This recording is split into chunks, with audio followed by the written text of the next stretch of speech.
안녕하세요. 저는 20대 모든 순간을 함께했던 남자와 행복한 앞날을 꿈꾸며 결혼했다가 그것이 제 인생 말아먹는 길이란 걸 깨닫고 도망친 돌싱녀입니다. 앞으로 살아갈 날에 비하면 아무것도 아닌 그 10년이 뭐라고 그렇게 참고 살았는지. 지금 생각하면 한심하긴 하지만 그 순간에는 참다 보면 좋은 날이 꼭 찾아올 거라 믿어 의심치 않았었어요. 하지만 결과적으론 저는 이혼을 하게 되었고 이렇게 사연까지 쓰게 되었네요. 그러면 제가 이혼을 하게 된 사연 한번 들어보실래요? 저와 남편은 앞서 말씀드린 대로 10년 가까이 만난 장수 커플이었어요. 대학교 때부터 만난 저희는 오래 만나와서인지 양쪽 집에도 서로 왕래하며 서로의 부모님은 물론 형제 자매까지도 가까이하며 잘 지내곤 했죠. 저희는 각자 취업하고 30대가 되던 해에 결혼하게 되었고 양갓집에서도 큰 반대 없이 결혼을 허락해 주셨죠. 시댁은 친정에 비해 부유한 편은 아니었는데 시부가 퇴직하며 투자를 잘못하는 바람에 집도 팔고 전세살이하고 있었고 그나마 노후 자금으로 조금 빼놓은 것이 시댁 재산의 전부였어요. 그런 시댁과는 달리 친정엔 물려받은 재산이 있었어요. 아빠가 미리 투자 목적으로 사둔 건물이 많이 오르기도 했고 공실도 없이 세도 꽤 받던 터라 생활 걱정은커녕 일을 하지 않아도 따로 모이는 돈도 있으니 이 정도면 꽤 사는 정도였죠. 이러한 집안 차이에도 부모님은 괜찮다며 두 사람만 잘 살면 된다며 저희의 결혼을 지지해 주셨죠. 하지만 막상 결혼을 준비하는 과정에서 준비가 되지 않아도 너무 되지 않은 남편의 형편에 실망스러운 내색도 하시긴 했었습니다. 직장 생활을 한 지가 언젠데 모은 돈이 그렇게 없다는 게 말이 되니? 동훈이 집이야. 아버지가 그렇게 되시면서 힘들어졌다고 쳐도 동훈이는 직장 생활을 하면서 어느 정도는 모아뒀을 거라 생각했는데 이건 거의 없는 거나 마찬가지지 않니? 이래서 살림살이도 못 사겠네. 에이, 엄마. 내가 돈 많고 능력 좋은 사람 만나서 결혼할 거면 동훈이랑 결혼한다고 했겠어? 엄마도 늘 그랬잖아. 젊어 고생은 사서도 한다고. 그러니까 너무 나쁘게만 보지 말고 그간 월급 받아 집안 돕는다고 따로 모으진 못했다고 좋게 생각해줘. 아휴, 누가 그걸 몰라서 이러니? 아무리 생각해도 고생은 너만 할 것 같아서 그래. 이렇듯 본격적인 결혼 이야기가 오가게 되며 남편이 수중에 가진 것이 너무 없다는 사실을 알게 되었지만 저는 상관없었어요. 남편과 시댁에선 형편상 집을 사는 것은 무리일 것이라고 저에게 솔직하게 말해주기도 했었고 제 생각엔 그건 큰 문제가 되지 않는다고 생각했으니까요. 저는 엄마에게 말했듯이 남편의 능력이나 시댁의 부를 보고 남편과 결혼하려는 게 아니었거든요.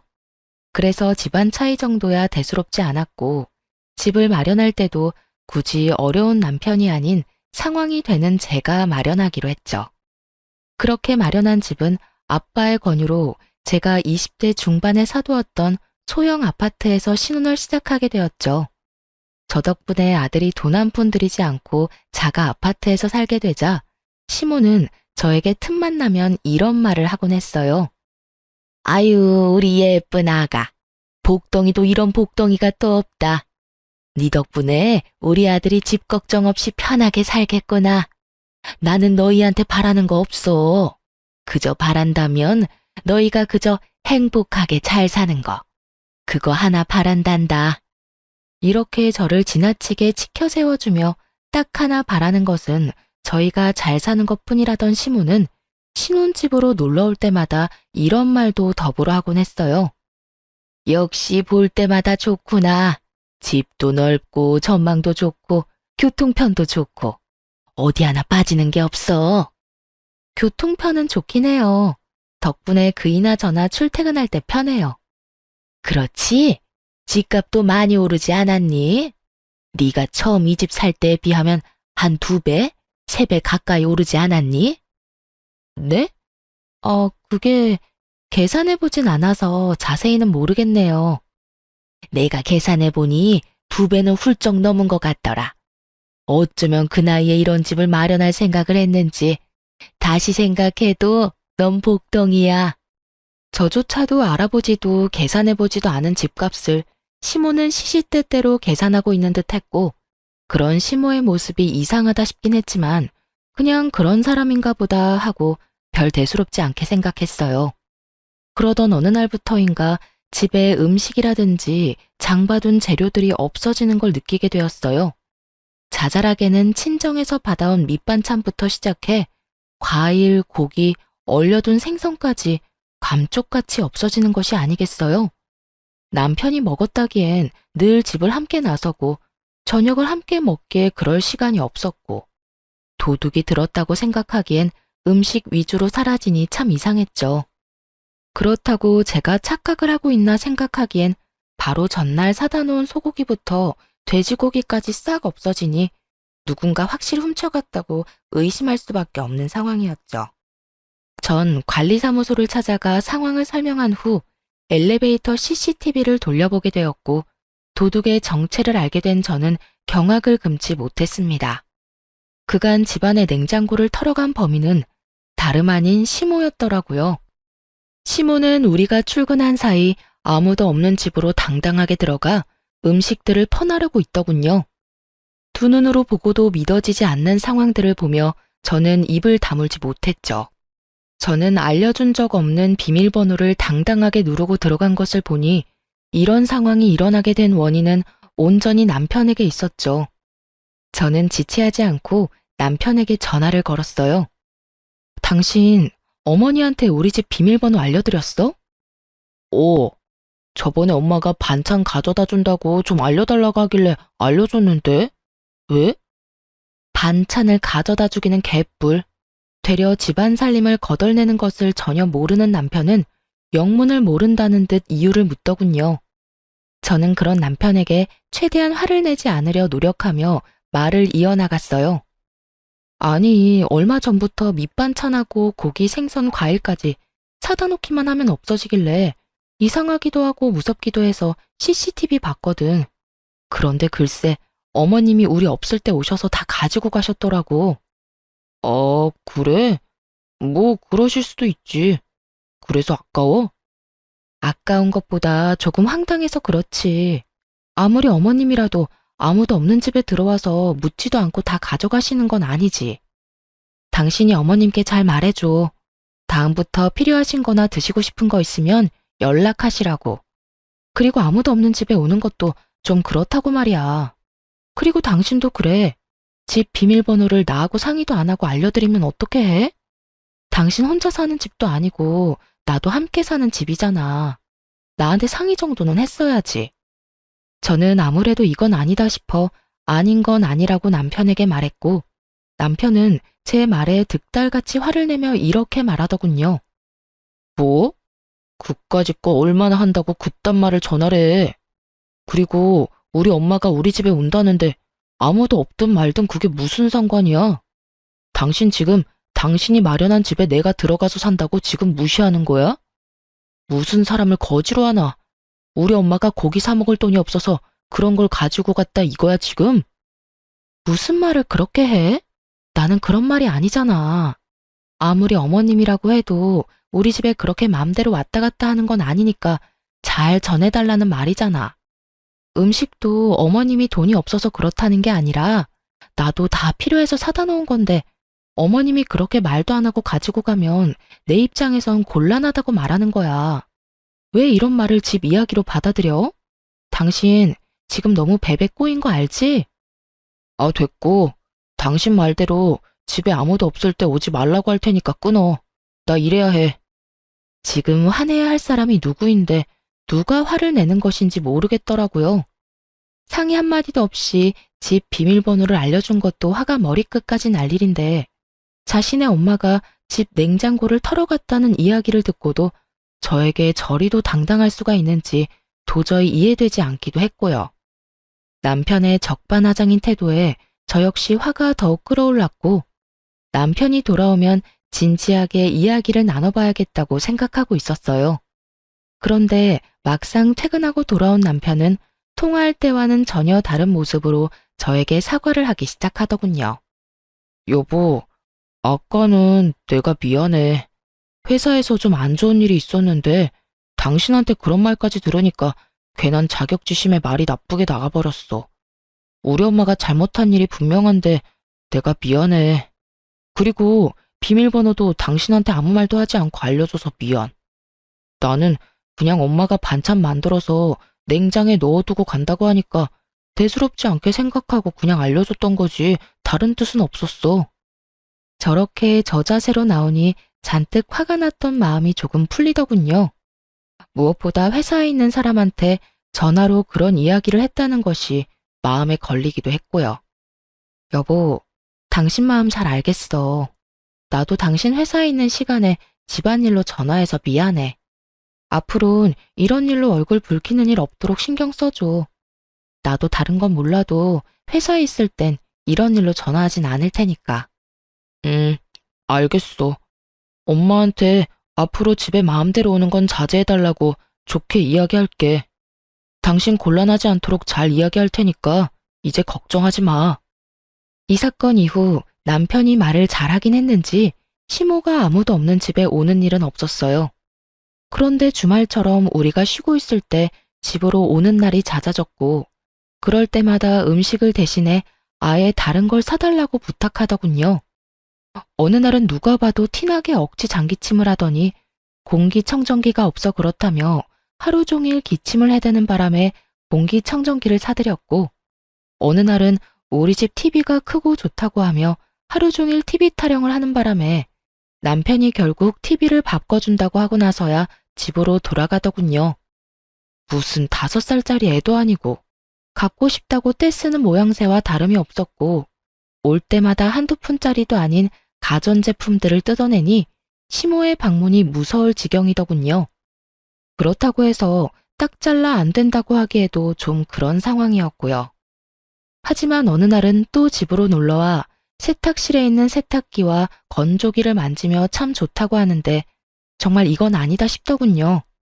저희 부부가 무슨 억대 연봉을 받는 사람들도 아니고 이때껏 마련해드린 것들도 할부가 갚아나가느라 힘든 지경인데 세탁기와 건조기가 말이나 되는 상황이냐고요. 시모는 저의 예상대로 온종일 세탁기와 건조기 타령을 해댔고 남편은 당장이라도 사줄 요량으로 시모의 말에 맞장구를 치고 있더군요. 저는 그 두 사람을 막아야만 했고 결심이 선 저는 두 사람 앞에 앉아 이렇게 말했습니다. 세탁기, 건조기 있으면 좋지. 여보, 들어보니 어머님이 갖고 싶어 하는 것 같은데 장만해드려. 정말? 정말 사드려도 돼? 어머 아가, 정말 나 사도 되겠니? 그럼요. 사는 김에 우리 친정 것도 같이 결제하고. 우리 엄마도 세탁기하고 건조기 갖고 싶다고 했는데 이왕 사는 거 양쪽 집 똑같이 사드려야 하지 않겠어? 사는 김에 TV랑 공기청정기도 같이 사드리자. 저번에 어머님 댁에 사드렸으니까 우리 집에서 다 사줘. 알겠지? 제 말에 화색이 돌던 두 사람의 얼굴은 순식간에 사색이 되었고 저는 그런 두 사람의 반응에도 아랑곳하지 않고 남편의 휴대전화를 빼서 친정에 보냈으면 하는 공기청정기와 TV, 세탁기와 건조기까지 장바구니에 넣어두고 이렇게 말했어요. 장바구니에 다 넣어뒀으니까 어머님이 사고 싶다는 거랑 같이 결제하면 돼. 할부는 부담되지 않는 선에서 알아서 하고. 제가 이렇게까지 하자 시모는 황급히 말을 바꾸며 생각해보니 쓰던 세탁기도 멀쩡하고 건조기보다는 자연 건조가 좋겠다며 꼭 사주지 않아도 된다고 손사래를 치더군요. 남편 역시 얼버무리며 시모에게 집에 데려다 줄 테니 가자며 시모의 손을 잡고 황급히 나갔고요. 모든 게 저의 예상대로 되긴 했지만 막상 남편과 시모의 꽁무니 빼는 모습을 보니 씁쓸한 기분이 드는 건 어쩔 수 없더라고요. 그 후론 시모는 다신 그런 요구를 하지 않았고 주말마다 찾아오지도 않더군요. 상황이 그렇게 되면 속이 시원하다거나 좋아야 할 텐데 저는 왜인지 점점 불안해지기 시작하더라고요. 왜 꼭 애들이 조용하면 사고치잖아요. 딱 그런 기분이 들며 좋은 게 아닌 날을 보내고 있었어요. 그렇게 몇 개월 명절이 다가왔고 오랜만에 시댁에 방문하니 정말 기가 막힌 상황들이 저를 기다리고 있더군요. 시댁에는 제가 보지 못한 소파, 식탁들이 자리하고 있었고 아차 싶은 마음에 세탁실에 가보니 아니나 다를까 시모가 갖고 싶어 하던 건조기와 세탁기가 떡하니 자리 잡고 있더군요. 남편을 추궁해 볼 필요도 없이 남편이 저 몰래 시댁 살림을 사주고 있다는 것을 알아차렸고 그간 남편이 왜 입만 뗐다 하면 돈이 없다는 말을 해댔는지 알 것 같더군요. 마음 같아서야 그 자리에서 남편을 쥐잡듯 잡아버리고 싶었지만 친인척이 다 모인 자리에서 차마 큰 소리를 내지 못하고 꾸역꾸역 얼마나 참았는지 모릅니다. 극한의 인내로 참아내는 그 순간에도 도저히 제 상식으론 이해가 되지 않더군요.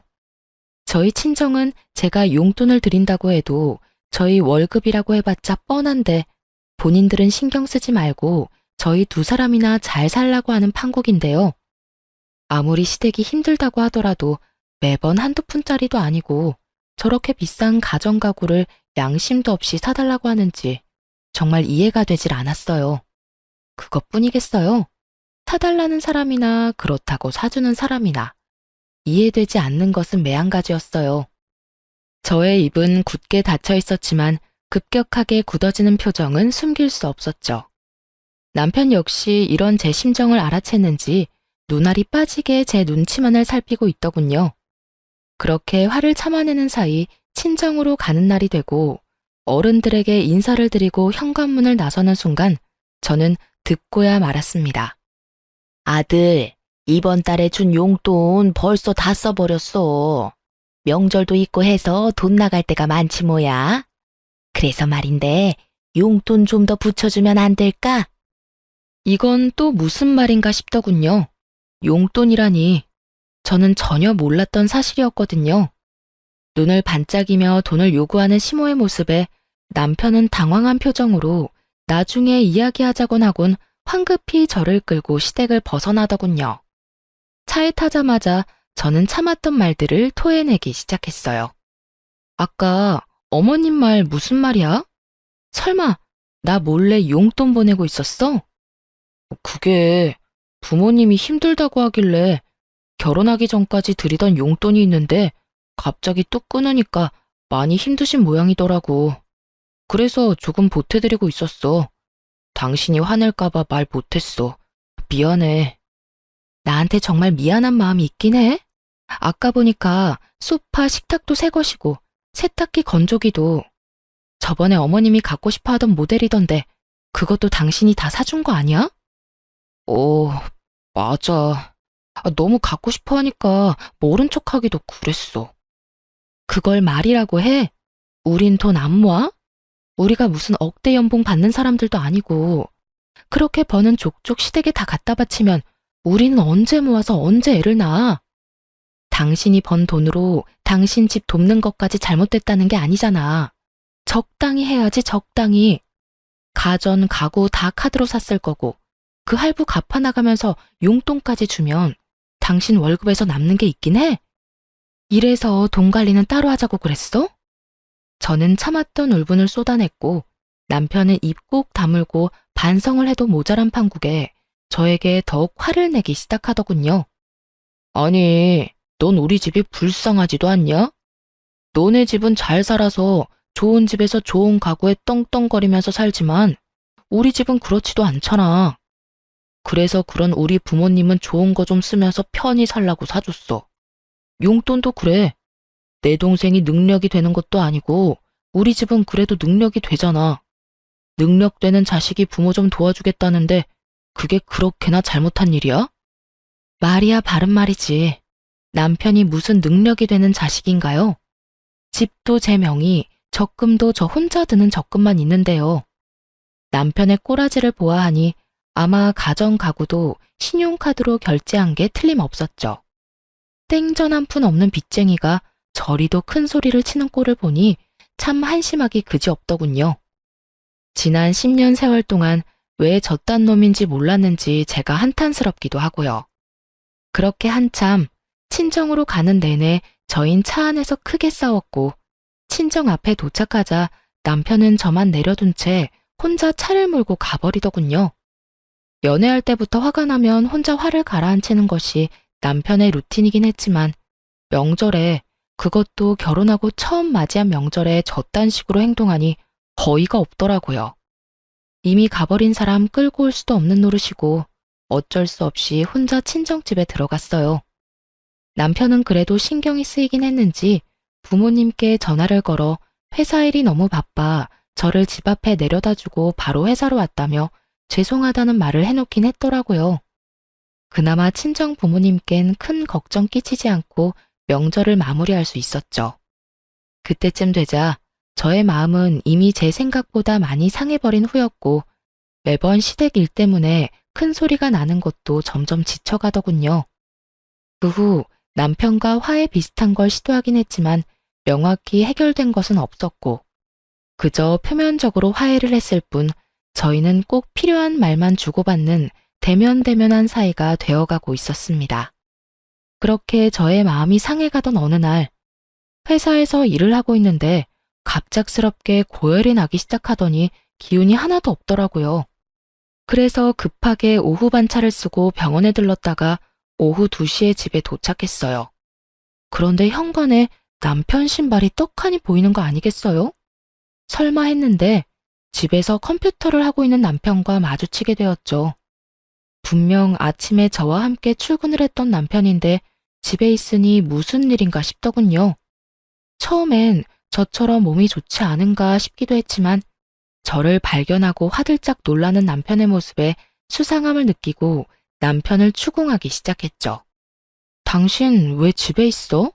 회사는, 그게 어떻게 된 일이냐면, 그게 말이지 여보. 말 흐리지 말고 똑바로 말해. 회사에 있을 시간에 왜 집에서 이러고 있냐고.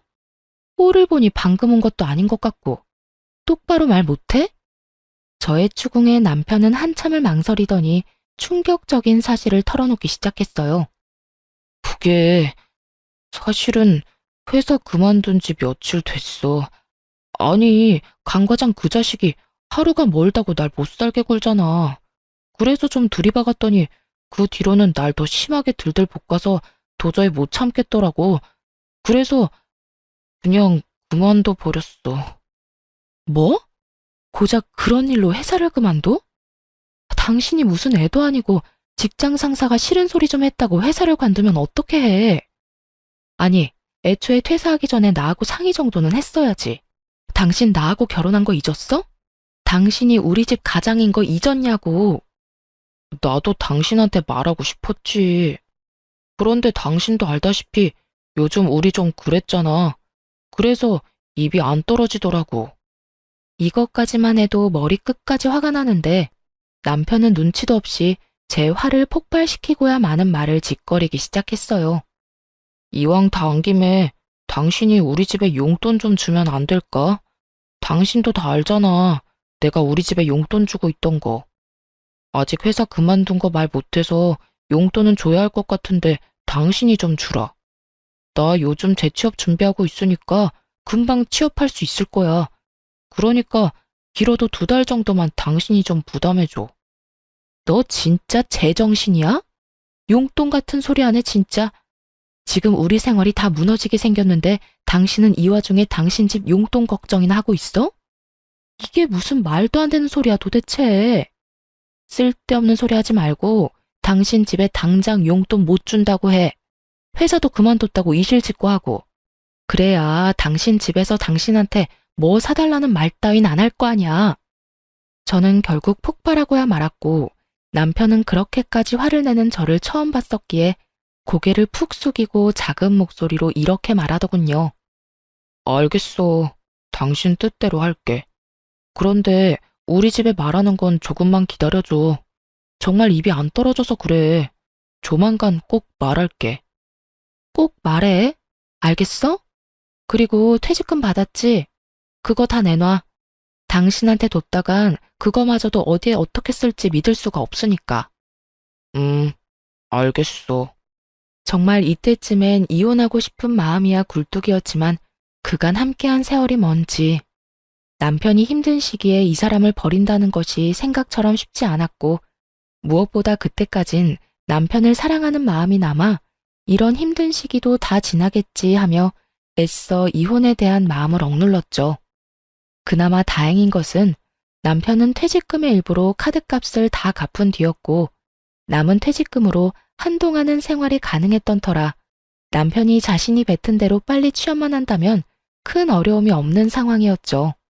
물론 남편도 많이 반성한 것 같고 앞으론 상황이 점점 나아질 거라 믿었고요. 하지만 이런 저의 예상은 심으로 인해 산산조각이 나고 말았습니다. 남편의 용돈이 끊어지자 시모는 저에게 득달같이 연락을 하더군요. 아가, 혹시 바쁘니? 조금 바쁘긴 한데 잠시 통화할 시간은 돼요. 왜 그러세요? 무슨 일 있으세요? 그게 아범이 주던 용돈이 끊겨서 말이다. 들어보니 네가 돈 관리하기 시작했다고 하던데 우리한테 주던 용돈 좀 입금해다오. 어머님, 저희도 요즘 생활 힘들어요. 그래서 드리는 말씀인데 한동안은 용돈 못 드려요. 뭐? 용돈을 못 줘? 너희가 한 달에 버는 돈이 얼만데 그까짓 돈 몇 푼이나 된다고 그걸 못 준다고 쪼잔하게구니? 그러지 말고 좀 붙여주렴. 말이야 바른 말이라고. 그게 다 네 돈이니? 내 아들 돈이지 않니? 시모 말을 들어보니 남편은 아직 시모에게 퇴직 사실을 알리지 않은 듯 했어요. 당장이라도 남편이 백수라는 걸 알려버릴까 싶기도 했지만 남편의 부탁도 있고 해서 그저 안 된다고 딱 잘라 말하곤 전화를 끊어버렸습니다. 그 뒤로도 시모의 연락이 오긴 했지만 전 다 무시해버렸고 상황이 그렇게 되자 시모는 다시 저희 집을 들락날락하며 음식들을 다시 훔쳐가기 시작하더군요. 그까짓 고기, 과일이 얼마나 한다고 그렇게까지 예민하게 구냐 하는 분들도 계시겠지만 제가 챙겨주는 것도 아니고 훔쳐가듯 가지고 가니 기분이 상하는 건 당연했어요. 거기에다 매번 일주일치 장을 봐서 넣어두는데 그것만 해도 10, 20만 원 훌쩍 넘기는 건 다반사거든요. 그걸 하나도 남기지 않고 매번 털어가 버리니 장을 봐도 봐도 끝이 없었고 그 금액도 상식선을 넘어가기 시작하더군요. 그쯤 되니 전 도저히 참을 수가 없었고 남편에게 다시 한 소리 하게 되었죠. 오늘 어머님 또 다녀가셨어? 어? 나도 몰라. 오늘 나 면접 다녀온다고 집에 없었거든. 왜? 또 뭐 없어졌어? 아, 진짜 어머님 왜 그래? 매번 이게 뭐야? 장 봐놓으면 싹 가져가시고 또 다시 장 보면 또 와서 가져가시고 우리 생활도 빠듯한데 매번 두 집 살림 살아야 하잖아. 당신이 해결 좀 해봐. 이번 달 식비만 해도 100만 원 넘긴 지 오래라고. 정말 해도 해도 너무한다고 생각 안 해? 한 번만 더 이런 일 있으면 당신 입장이고 뭐고 회사 그만두고 백수 됐다고 다 말해버릴 테니까 그런 줄 알아? 뭐? 당신 말 참 너무하게 한다. 이게 다 당신이 우리 집에 용돈 안 줘서 그런 거잖아. 진작에 용돈 줬어 봐라. 우리 엄마가 이런 짓을 했겠어? 어디서 내 탓으로 다 돌리고 있어? 잘 들어. 이건 다 나하고 상의도 없이 회사를 그만둔 당신하고 아들 집 냉장고를 마치 자기네 집 냉장고인 양 생각하는 어머님의 이상한 사고에서 벌어진 거야. 그러니까 가짠지도 않게 내 탓으로 돌릴 생각 말고 해결이나 잘해. 알겠어? 저는 단호하게 집어주었고 이런 저의 태도에 남편은 틀린 말이 하나 없다고 느꼈는지 입을 다물어 버리더군요. 입을 다문 것과는 별개로 남편은 자존심이 상할 대로 상해버렸는지 알바라도 나가겠다며 쿠팡 일용직 알바를 다니기 시작했죠. 그런 남편의 모습이 안쓰럽기도 했지만 그렇게 해서라도 정신을 차리기를 바라는 마음에서 굳이 말리진 않았어요. 그 후 현관 비밀번호는 바꿔버렸고 시모의 연락은 여전히 다 피해버림으로써 더는 저의 가정에서 큰 소리가 나는 일은 없었습니다. 그렇게 몇 달 남편은 취업을 준비하며 여전히 알바를 다니고 있었고 여전히 저희 둘 사이는 좋진 않았지만 더 이상 나빠지지도 않았죠. 부부 사이가 대면대면하다고 한들 이혼까지 생각한 건 아니었는데 도저히 이혼하지 않고서는 안 될 일이 벌어졌어요. 그날은 남편의 동생이 결혼 발표를 한다며 시댁에 모이기로 한 날이었어요. 그간 연락을 대놓고 피했던 터라 시댁 방문이 달가운 것은 아니었지만 다른 것도 아닌 결혼을 한다는데 참 빠질 수도 없는 노릇이라 눈 딱 감고 시댁으로 가게 되었죠. 긴장감을 안고 현관문을 열었더니 시모와 식구들이 활짝 웃으며 저를 반기더군요. 아가 왔니? 오느라 힘들었지? 어서 들어와서 앉거라. 내가 너 좋아하는 음식도 잔뜩 해놨단다. 네? 아, 네. 감사합니다. 감사는 무슨, 식구끼리 그런 말 하지 말거라. 나 섭섭해지려고 해? 이상하리만큼 상냥한 시모를 보며 저는 경계심 가득한 태도로 시모를 바라봤죠. 도대체 왜 이러나 하는 불안한 생각이 들며 조마조마하게 눈치만 살피던 순간 시모가 속내를 드러내기 시작하더군요. 아가, 너도 알다시피 우리 둘째가 좋은 여자가 생겼다고 하는구나. 네 동서대래가 글쎄 대기업에 다니고 있다지 뭐냐? 아, 그래요? 능력 좋은 동서가 들어오겠네요. 축하해요, 도련님. 그래서 말인데 그 집에서 글쎄 34평 아파트를 마련해서 왔으면 한다고 하지 뭐야. 너도 알다시피 우리가 그런 돈이 어디 있니? 우리도 전세 사는 마당에 그렇다고 해서 둘째가 모아둔 돈이 있는 것도 아니고. 설마 싶더군요. 한두 푼도 아니고 설마 저에게 지불해달라고 하는 건가? 하는 생각 말이에요. 하지만 불행히도 저의 설마는 맞아떨어졌고 시모는 제게 맡겨놓은 집이라도 되찾는 사람 마냥 더 뻔뻔하게 굴기 시작했죠. 34평이요? 요즘 뒷값 만만치 않아서 한두 푼도 아닌데 어떻게 해요? 그러니까 말이다. 그래서 내가 생각해 봤는데 너희 지금 사는 아파트 팔고 둘째네 집 좀 마련해주면 안 되겠니? 그 집 팔면 지금같이 역세권은 아니더라도 서울 근교 아파트 2채는 마련할 수 있다고 하더구나. 네? 그게 무슨 말도 안 되는 말이세요?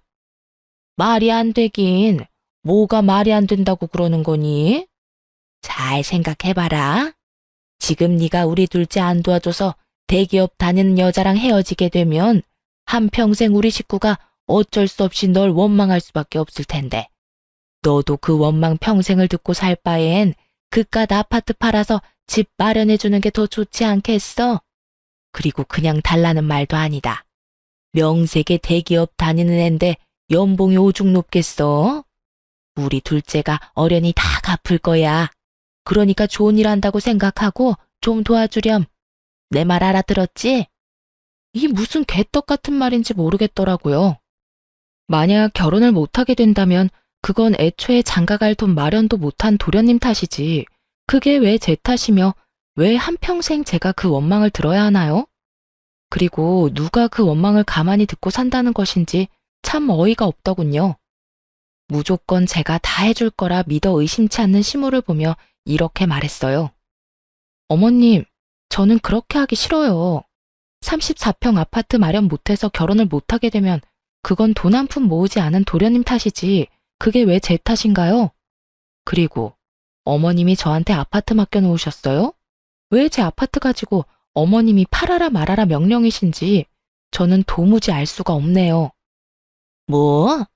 너 참 말 섭섭하게 한다. 우리 가족이지 않니?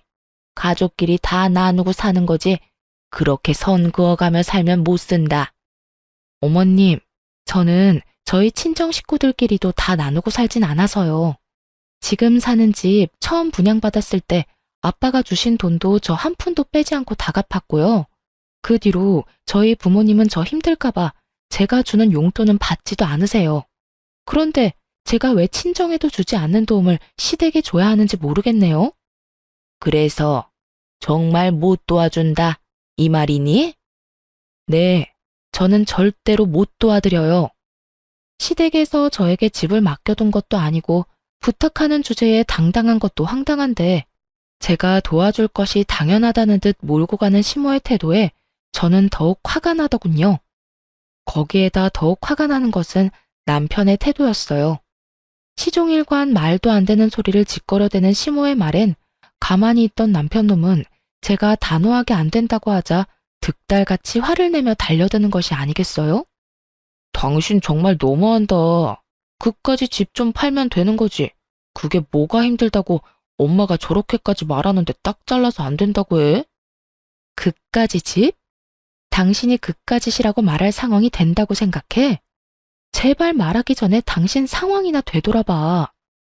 도와줄 능력이 안 될 것 같으면 함부로 나서지도 말고. 알겠어? 뭐? 나서지도 말라고? 당신 진짜 말이 너무 심한 거 아니야? 내가 그래도 당신 남편인데 그딴 식으로 말할 거야? 심한 건 당신 집이겠지. 다른 것도 아니고 내 집을 팔아라 말아라 하는데 이건 심하다고 생각 안 해? 그리고 당신이 내 남편이 맞긴 해.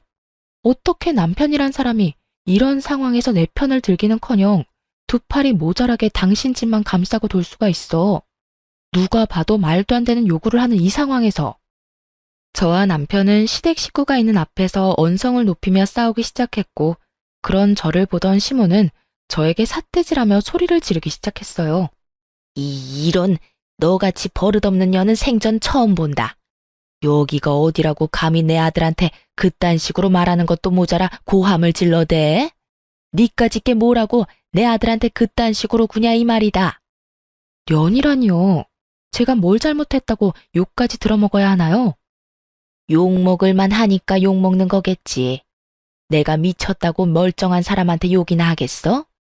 하여튼 다 됐고 나는 너같이 막대 먹은 며느리는 필요 없으니 당장 내 아들하고 헤어져. 시모의 입에선 결국 헤어지라는 말이 나오고 있었고, 헤어지라고 하면 제가 겁이라도 먹을 거라 생각했는지 의기양양한 표정으로 저를 바라보고 있더군요. 거기에다 남편 놈까지 합세해 저를 협박하기 시작하는데 속이 참 답답하더라고요. 그래, 엄마 말이 다 맞아. 나도 당신같이 가족 도울 줄 모르고 자기 입속밖에 모르는 이기적인 여자랑은 더는 못 살겠으니까 이혼하자. 이 난장판인 상황에서 남편의 말을 듣는데 제 머리가 오히려 맑아졌다면 여러분은 믿기세요? 무슨 부귀영화를 누리겠다고 왜 바보같이 이 거지 같은 상황을 참고 또 참으며 이혼만은 절대 안 된다고 생각했는지. 저 자신이 이해되지 않음과 동시에 한탄스러워지더군요. 생각이 빠르게 정리되고 나니 이혼을 협박이라고 하는 두 사람이 더욱 어이가 없어졌고 팔짱까지 끼고 어때? 겁나지? 라는 표정으로 바라보는 두 사람에게 아주 속 시원하게 답해줬죠. 네, 어머님 뜻대로 할게요. 그래, 우리 이혼하자. 그까짓 이혼하면 되지 뭐. 그까짓 게 뭐라고 이때까지 참았는지 참. 더는 나도 참기도 싫고 매번 당신 집 때문에 싸우는 것도 지긋지긋하던 참이었어. 그나마 당신하고 지낸 세월이 있어서 참았는데 이젠 그것도 힘들다. 그러니까 당신 말대로 이혼하자 우리. 저는 더는 화도 내지 않았고 거의 체념한 듯 말을 했고 그런 제 말에서 진심이란 걸 느꼈는지 남편은 말까지 더듬으며 저에게 되묻더군요. 당신 정말 나하고 이혼할 거야? 이혼할 수 있어? 남편의 입장에선 어찌 보면 당연한 반응이었겠죠. 제 집을 팔아 자기 동생에게 집을 사줄 요량으로 던진 마지막 카드였을 텐데 그 카드를 진심으로 받아버렸으니 놀라기도 당황스럽기도 했겠죠. 하지만 전 그 어느 때보다 진심이었고 저의 진심을 물어보는 남편의 눈을 똑바로 바라보며 이렇게 말해주었어요. 나 당신하고 이혼할 수 있어.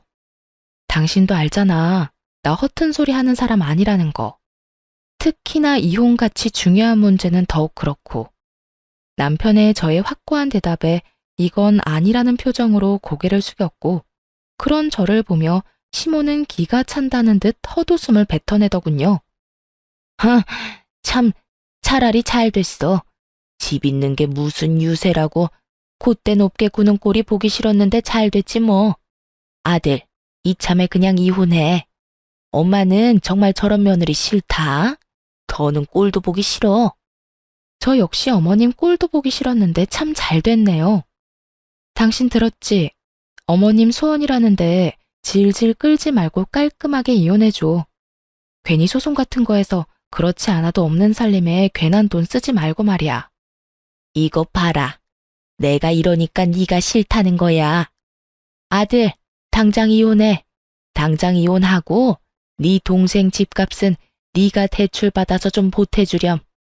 신용대출이라서 많이는 안 되겠지만 일부라도 네가 보태주면 네 동생 부담도 덜 되고 좋지 않겠니? 일단 그렇게라도 집부터 마련해서 결혼부터 시키고 다른 문제는 그 다음에 생각하자꾸나. 시모의 말을 듣고 있는데 저는 어이없어서 크게 웃어버렸어요. 자기 아들 상황이 어떤지도 모르면서 어쩌면 저렇게 머릿속에 꽃받칠 수 있을까 하는 마음에요. 아, 죄송해요. 지금 상황이 너무 웃겨서 저도 모르게 웃음이 다 났네요. 시모는 저를 미친 사람 마냥 쳐다봤고 남편은 제 입에서 어떤 말이 나올지 몰라 안절부절 못하고 저의 눈치만 살피고 있더군요. 넌 지금 이 상황이 웃기니? 네, 조금 많이요, 어머님. 지금 어떤 큰 계획을 세우고 있는지 알겠는데요. 아마 그렇게는 안 될 거예요. 뭐? 그게 무슨 소리야? 어머님 그 잘나신 아들이요. 회사 과장이 싫은 소리 좀 했다고 회사 때려치우고 백수된 지 오래됐어요. 아, 일용직 알바라도 나가고 있으니 백수는 아닌가? 뭐, 뭐라고? 너 그게 사실이야? 시모는 인상을 잔뜩 구기며 남편에게 물었고 남편은 한숨을 크게 내쉬며 모든 사실을 털어놓았어요. 어쩌다 보니 그렇게 됐어.